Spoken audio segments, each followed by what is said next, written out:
আসসালামু আলাইকুম, ওয়েলকাম করছি রিয়াসাদ আজিম। ভিন্ন ধর্ম মতদর্শী যারা শুনছেন সবার প্রতি আন্তরিক কৃতজ্ঞতা। বাংলাদেশের শেষ 3 বলে প্রয়োজন ছিল জয়ের জন্য 17 রান, 4 বলে প্রয়োজন ছিল 19, একটা ডাবল। বাংলাদেশের শেষ 3 বলে স্ট্রাইকে তাসকিন আহমেদ তৃতীয় বলটায়, মানে শেষের 3 বলের তৃতীয় বলটায় তিনি ছক্কা মারলেন। যারা খেলা দেখছিল টেলিভিশন সেটে, যারা খেলা দেখছিল মাঠে বসে, কিংবা যারা খেলা দেখার বা কমেন্ট্রি বোঝার চেষ্টা করছিল অনলাইনে, তারা আশায় বুক বেঁধেছিলেন যে ছক্কা হবার পর পরের 2 বলে বাংলাদেশ যদি 11 রান করে তাহলে বাংলাদেশ এই ম্যাচটায় অবিশ্বাস্যভাবে জিতে যাবে। আর যদি একটা 4 একটা ছক্কা মারে 10 রান করে তাহলে ম্যাচটা আরো একবার ট্রাই হবে। আর এই টাইটা হবে ওয়ানডের পর টি20তে। তাসকিন আহমেদ ছক্কা মারলেন, হিট উইকেটে আউট হয়ে গেলেন। বাংলাদেশ দলের আজকের এই ম্যাচ দেখার জন্য শেষ পর্যন্ত দর্শকরা অপেক্ষা করেছে। শেষ পর্যন্ত বাংলাদেশ জিততে পারে কিনা, শেষ পর্যন্ত বাংলাদেশ অসম্ভবকে সম্ভব করতে পারে কিনা, শেষ পর্যন্ত টপ 5 ব্যর্থ হবার পর মিশন ইম্পসিবলে টম ক্রুজের ভূমিকায় কাউকে পাওয়া যায় কিনা, সেই অপেক্ষা নিয়ে টেলিভিশন সেটের সামনে আর মাঠে দর্শকরা অপেক্ষায় ছিলেন। শেষ পর্যন্ত সেই অপেক্ষার পালা শেষ হয়েছে ওই তাসকিন যখন হিট উইকেটে আউট হয়ে গেলেন। বাংলাদেশের 16 রানের পরাজয়, বাংলাদেশের 165 করার টার্গেটে 149-এ গুটিয়ে যাওয়া, বাংলাদেশের 57 রানে 5 উইকেট হারানোর পরেও শেষ 5 ব্যাটারের লড়াই এবং তাদের 92 রান অ্যাড করা একটা বার্তাই দিয়েছে। শুরুর 5 ব্যাটার যখন আলগা ব্যাটিং করেন, যখন উইকেট ছুড়ে আসেন, যখন নাথিং শট খেলে আউট হয়ে যান, রেসপন্সিবিলিটিকে রিল্যাক্টেন্সে পরিণত করেন, ঠিক তখন শেষের 5 ব্যাটার লড়াইটাকে জিইয়ে রাখেন। টেলিভিশন সেটের সামনে টিআরপি বাড়ানোর জন্য ব্রডকাস্টারদের বাধ্য করেন, দর্শককে বাধ্য করেন টান টান উত্তেজনা করে এই ম্যাচটা দেখার জন্য। কখনো নাসুম আহমেদ, কখনো তানজিম সাকিব, কখনো তাসকিন আহমেদ কিংবা রিশাদ হোসেনরা। বাংলাদেশ শেষ পর্যন্ত পরাজিত হয় নাকি ওই টপ 5 ব্যাটার যারা নিজেদের উইকেট ছুড়ে এসেছেন, যারা আলগা ব্যাটিং করেছেন, যারা পাওয়ার প্লেতেই 4 উইকেট আউট হয়ে যাবার পর বাংলাদেশের সেই আশার প্রদীপটাকে অলমোস্ট নিভিয়ে দিয়েছিলেন, তাদেরকে লজ্জা দেয়। মোহাম্মদ সালাউদ্দিন ব্যাটিং কোচের ভূমিকায়, তার এই দায়িত্ব নেবার পর ব্যাটিং কোচের ভূমিকায় তিনি অবতীর্ণ হবার পর দলের ব্যাটারদের যে জঘন্য পারফরম্যান্স, দলের ব্যাটারদের যে দায়িত্ব নিতে পারার ব্যর্থতা, আর একই সাথে যখন কখনো নাসুম, কখনো রিশাদ, কখনো তানজিম সাকিবরা 150-200 স্ট্রাইক রেটে ব্যাট করে এই দলটার অন্য ব্যাটারদের যারা স্বীকৃত লজ্জা দেন, ঠিক তখন বলতে ইচ্ছা করে এদেরকেই বরং ব্যাটিং কোচ বানিয়ে দেন, এটাই বেটার।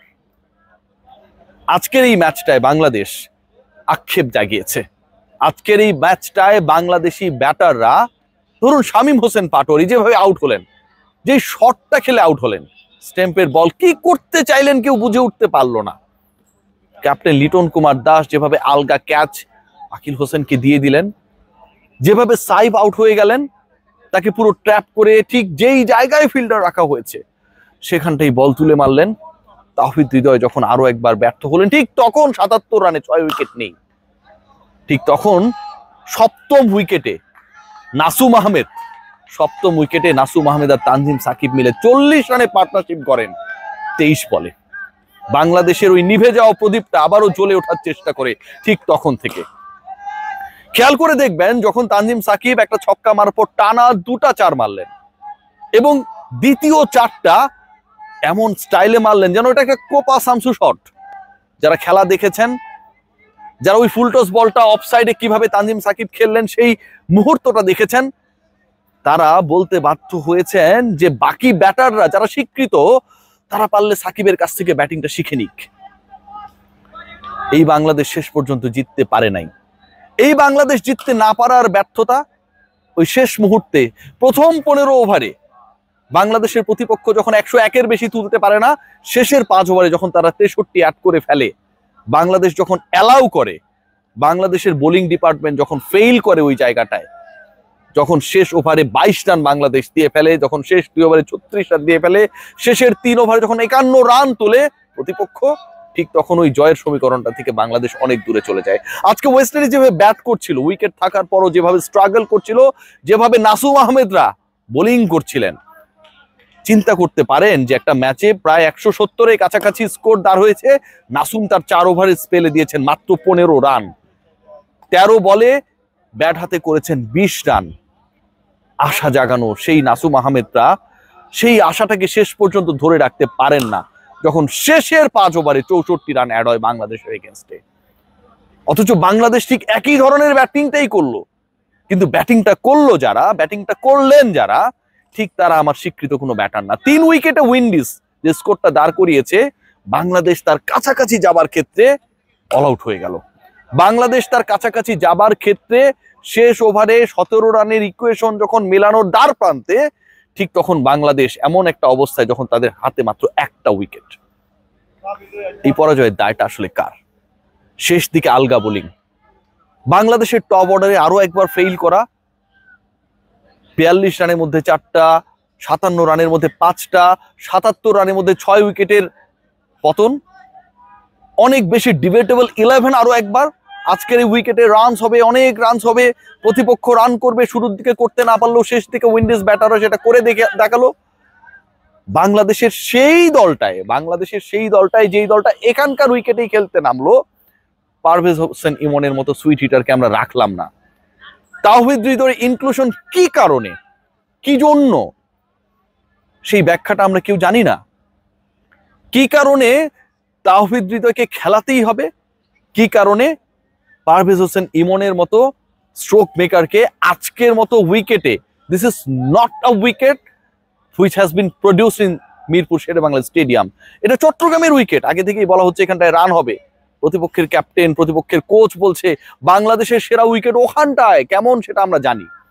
ঠিক ওই জায়গাটায় এখানটায় এসে যখন আপনার প্রপার ক্রিকেটারকে, প্রপার হিটারকে, স্ট্রোক মেকারকে আপনি 11-এই রাখেন না, এর থেকে প্রশ্নবিদ্ধ সিদ্ধান্ত আর কি হতে পারে?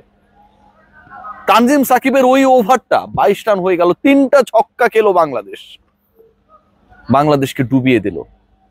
লিটন কুমার দাস যখন পার্টনারশিপ করার সময় এসেছে, তখন সে আলগা শটটা খেললেন। একমাত্র তামিম যেই শট খেলেছিলেন এবং যে অতি মানবীয় ক্যাচ নিয়ে তাকে ফেরানো হলো, রোমারিও শেফার্ড যে ক্যাচটা নিলেন, ওটা ছাড়া বাংলাদেশের প্রত্যেকটা উইকেট, ব্যাটিং ডিপার্টমেন্টের যে 6 জন ব্যাট করেন তার 5টা উইকেট জাস্ট বিলিয়ে দেয়া। নুরুল হাসান সোহান ফিনিশিং এ ব্যর্থ হয়েছেন, টিকে থাকতে ব্যর্থ হয়েছেন। শামীম হোসেন পাটোয়ারি যে ক্রাইম করেছেন, পরের ম্যাচে যদি তাকে বাদ দেওয়া হয়, ড্রপ করা হয়, বলার কিছু থাকবে না। তাওহিদ হৃদয় যাকে খেলানোর জন্য আপনি আপনার প্রপার ওপেনিং পেয়ারকে শেষ পর্যন্ত ভেঙেছেন, তামিম ইমনের ওই পার্টনারশিপটাকে গড়ে তোলার ক্ষেত্রে চিন্তা করেছেন যে আজকে ওকে বাদ দিয়ে সাইফকে ওপেনিং এ খেলিয়ে দিই, সেই তাওহিদ হৃদয় আজকে আস্থার প্রতিদান দিতে আরো একবার ব্যর্থ হলো।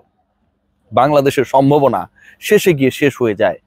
আজকে যে সম্ভাবনা জেগেছিল, শেষ পর্যন্ত বোলাররা যে লড়াইটা করলেন, শেষ পর্যন্ত নাসুম, শেষ পর্যন্ত তানজিম সাকিব, রিশাদ হোসেন, তাসকিন আহমেদ, মুস্তাফিজুর রহমান, এই 5 জন ব্যাটার যেভাবে ব্যাট করে বাংলাদেশের ইনিংসে শেষের 5 জন 92 রান অ্যাড করলেন, এটা কি বাংলাদেশের উপরের ব্যাটারদের লজ্জা দেয়? আসলে কি দেয় নাকি দেয় না? তাদের উপর তো ছাতা হয়ে আছেন মিস্টার এস। সবাই ভালো থাকবেন।